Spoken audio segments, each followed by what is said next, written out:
2024 की लोकसभा के इलेक्शन नज़दीक हैं। ऐसे में तमाम नेता और कार्यकर्ता और पार्टी के कद्दावर नेता भी अपने अपने क्षेत्र में पार्टी को मजबूत करने में लगे हैं। हम अभी राष्ट्रीय जनता दल के कार्यालय में हैं और सूत्रों के हवाले से ये खबर मिल रही है कि उदय मांझी, जो कि पार्टी के वरिष्ठ नेता हैं आरजेडी के और फुलवारी शरीफ विधानसभा से विधायक भी रह चुके हैं और कई पद पे अभी पार्टी में मौजूद हैं, तो उनसे हम खास बातचीत करने की कोशिश करेंगे। और आपको बता दें कि लगातार जमुई लोकसभा क्षेत्र में वो मुसहर और भूइयां समाज के एक बड़े नेता के रूप में जाने जा रहे हैं और लगातार कई कार्यक्रम भी वो करवाते नजर आ रहे हैं। उदय मांझी जी, पहला सवाल आपसे कि आप लगातार जो है कि जमुई लोकसभा क्षेत्र पर नज़र बनाए हुए हैं। हमने भी जानकारी ली है और कई लोग बता रहे हैं कि आप वहाँ लगातार कार्यक्रम कर रहे हैं, इसका मकसद क्या है? देखिए, मुख्य रूप से मैं मुसहर भूइयां शोषित वंचित जन अधिकार जागृति अभियान के तहत मेरा कार्यक्रम चल रहा है और पूरे बिहार में निरंतर चल रहा है।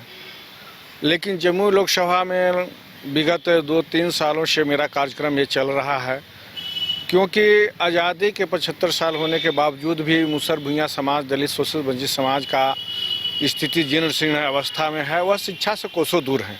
तो मैं एक कार्यक्रम के माध्यम से उन लोगों को अलग जगाने का काम कर रहा हूँ, जागृति अभियान चलाने का काम कर रहा हूँ, ताकि वो पढ़ाई लिखाई से जुड़े और डॉक्टर भीमराव अंबेडकर जी का संदेश को वो समझे। इसलिए लगातार मैं वहाँ कार्यक्रम कर रहा हूँ और वहाँ महागठबंधन सरकार में हमारे नीतीश कुमार जी हैं मुख्यमंत्री, उप मुख्यमंत्री तेजस्वी प्रसाद यादव जी हैं, राजद सुप्रीमो लालू प्रसाद यादव जी के अनुसार जो गठबंधन सरकार का जो दलितों के लिए लाभ मिलता है सरकार के माध्यम से, वह लाभ उन वंचित शोषित वंचित समाज के बीच में नहीं पहुंचता है, उसको हम पहुंचाने का प्रयास करते हैं और डीएम के माध्यम से कह करके वहां जन सुनवाई करते हैं और उनकी सरकार की योजनाओं का लाभ से भी लाभान्वित करते हैं। और ख़ास करके मेरा अभियान चल रहा है कि मुसहर भूइयां शोषित वंचित समाज आधी रोटी खाएंगे, मेरा नारा है, और बेटा बेटी को पढ़ाएंगे। अनपढ़ रहना मूर्ख है और अनपढ़ रहना। एक सवाल आपसे है कि जो काम जिस तरीके से आप कर रहे हैं, अगर पार्टी ने टिकट दिया, जिस तरीके से आप लोकसभा इलेक्शन भी है, तो क्या आप चुनाव लड़ेंगे वहाँ से? क्या लगता है? देखिए, अगर हमारे सुप्रीमो राष्ट्रीय जनता दल के सुप्रीमो गरीबों के मसीहा श्री लालू प्रसाद यादव जी, उप मुख्यमंत्री श्री तेजस्वी प्रसाद यादव जी, तेज प्रताप यादव जी का अगर आशीर्वाद मिला, स्नेह प्यार मिला और उन्होंने एक अपने घोड़ा को लड़का के अगर जमुई में भेजेंगे, तो जनता जनार्दन के आशीर्वाद से निश्चित रूप से वहाँ चिराग बुझेगा और वहाँ के जनता जनार्दन का, जमुई लोकसभा के जनता जनार्दन का उदय होगा। पहले भी उपचुनाव फुलवारी विधानसभा में हुआ था, तो लालू प्रसाद यादव जी ने, राबड़ी देवी जी ने आप पर भरोसा जताकर वहाँ टिकट दिया था, आप जीत कर आए थे भी। तो ऐसे में क्या लगता है कि जिस तरह की पार्टी में अच्छी छवि आपकी है, तो क्या पार्टी भरोसा करेगी फुलवारी विधानसभा में जिस तरह टिकट मिलता है वैसे लोकसभा में टिकट मिल जाएगा आपको? नहीं, निश्चित रूप से मुझे आशा और विश्वास है, अपने कर्मों पर भी विश्वास है और पार्टी सुप्रीमो के दिशा निर्देश पर भी मुझे विश्वास है कि निश्चित रूप से हमें राष्ट्रीय जनता दल के सुप्रीमो लालू प्रसाद यादव जी, उप मुख्यमंत्री श्री तेजस्वी प्रसाद यादव जी, तेज प्रताप यादव जी और माता श्री राबड़ी जी का आशीर्वाद निश्चित रूप से बनेगा, मिलेगा।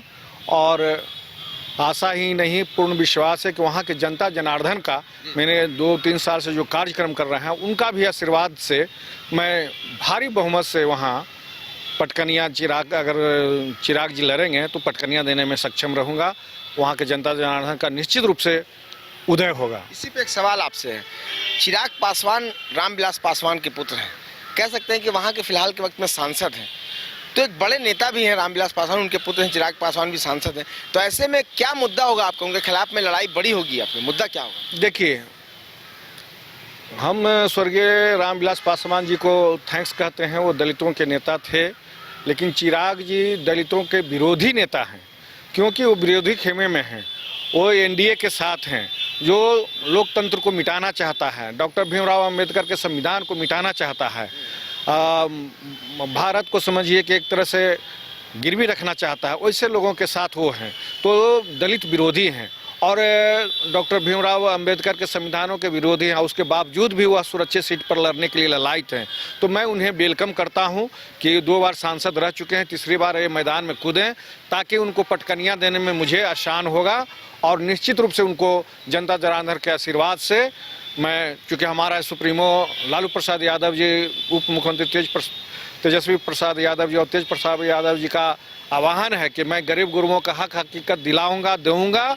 और मुसर भुइयाँ को भी, जो जीर्ण शीर्ण अवस्था में रहता है, ज़मीन और आवास और बेरोजगारी में बिजनेस के लिए पैसा भी दूंगा, और गरीबों का अधिकार दिलाऊंगा, लोकतंत्र बचाऊंगा, संविधान बचाऊंगा। उसके साथ लड़ाई वो लड़ रहे हैं। इसलिए इंडिया गठबंधन भी साथ रहेंगे। यहाँ महागठबंधन में जनता जनार्दन लोकसभा के भी सब साथ रहेंगे, और निश्चित रूप से चिराग को पटकनियाँ देंगे, क्योंकि चिराग दलित विरोधी कार्यक्रम में कूदे हुए हैं। और जो भी एनडीए में दलित समाज के नेता गए हैं, उस सब समाज को पटकनियाँ देने के लिए भारत ही नहीं, पूरा बिहार के लोग भी उसके विरोध में अभी इस बार मतदान करेंगे। एक आखिरी सवाल आपसे है, जिस तरीके से आप लगातार कार्यक्रम करवा रहे हैं कई महीनों से, मुझे भी जानकारी मिली है वहाँ जमुई लोकसभा क्षेत्र में, तो आपको वहाँ की जनता पर कितना भरोसा है? मुझे 100% भरोसा है, क्योंकि मैं उसके दुख सुख में, जीर्ण शीर्ण अवस्था में और गली कुची में जा के उनके साथ रहता हूँ, और उनको पढ़ने के लिए और सरकारी योजनाओं के लाभ दिलाने के लिए मैं तत्पर रहता हूं। और डायरेक्ट डीएम से मिल करके, वहां से नहीं होता तो पटना से कह करके उनको लाभ दिलाने के काम करता हूं। तो उन्होंने, नहीं आपके समाज में उनके लिए क्या कर रहे हैं? उनके लिए मैं शिक्षा का अलग जगा रहा हूं।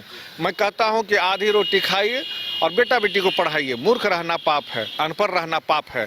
ये स्लोगन मेरा गूंज रहा है, और इस स्लोगन से सभी हमारे समाज के लोग प्रभावित हैं। जब तक शिक्षा उनके जन जन में नहीं भरेगा, तो आगे के भविष्य निर्धारण उनका बच्चों का नहीं होगा।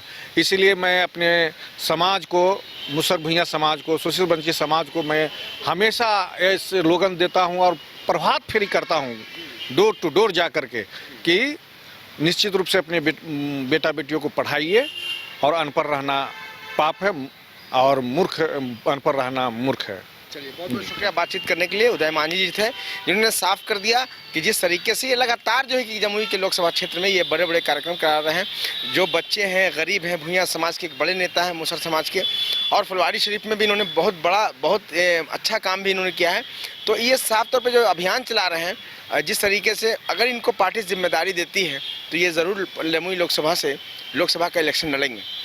अब देखना होगा कि मतलब पार्टी का फैसला क्या होता है। लेकिन ये ज़रूर है कि कहीं ना कहीं उदय मांझी जिस तरीके से जमुई लोकसभा क्षेत्र में जो गरीबों के बीच अभियान चला रहे हैं, ये काबिल तारीफ़ है। उनके साफ तौर पे एक ही नारा है, गरीबों को ये बता रहे हैं कि आधी रोटी खाइए और कम से कम बच्चों को पढ़ाइए।